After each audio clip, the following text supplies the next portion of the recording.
So one day I was browsing my YouTube subscriptions that haven't been messed with yet, when I came across MXR's video on him killing Braith's family and then adopting her for his own. It seemed kind of messed up if you look at it from a moral perspective, but then I scrolled down into the comments and I read one that goes, can you kill Lars' parents to adopt him? If you can, then Lars and Braith will live together. Braith will punch Mars to a bloody mess every day, and then will heal his injuries. Then it'll repeat the next day and so on. Eventually, Lars will get Stockholm Syndrome and start to love Braith. Isn't it a happy ending for a love story? On top of the what the fuck did I just read reaction I experienced, I also sought inspiration when I read the reply that says, no, you can't kill all the Battle-Borns. Isolfur is essential, but that would be hilarious. I then gave the reply section a sense of hope by mentioning the existence of a mod that only truly flags all of the NPCs in Skyrim as non-essential, but also reactivates the hidden scripting in case of a permanently essential NPC dies.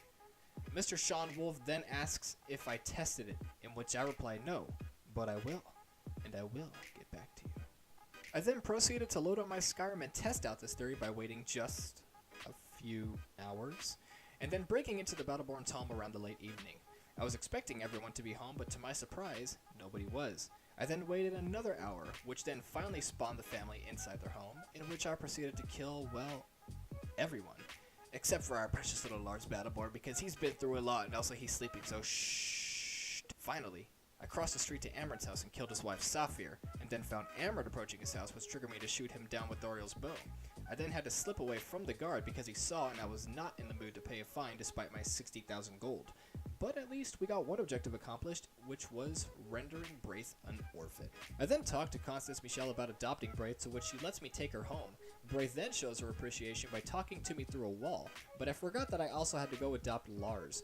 So I went back to the Battle-Born house to find Lars staring at his wall for some reason, but one thing that I did end up finding out was that if he killed all of Lars' family, he does not teleport to Honor Hall Orphanage, indicating that he was not a pre-scripted candidate for adoption. So I had to run some commands on him, but eventually I succeeded in adopting Lars. So when Lars ran on over to Bree's home, there was no significant event besides the I appreciate what you've done for me script. So I waited about a day to see if Braith would continuously abuse Lars like the theory stated, but based off my observations, they only enjoy pretending to play instruments together. So I think it's safe to say that Bethesda didn't really think this one through, but maybe someday, someone will release a mod that renders this a reality.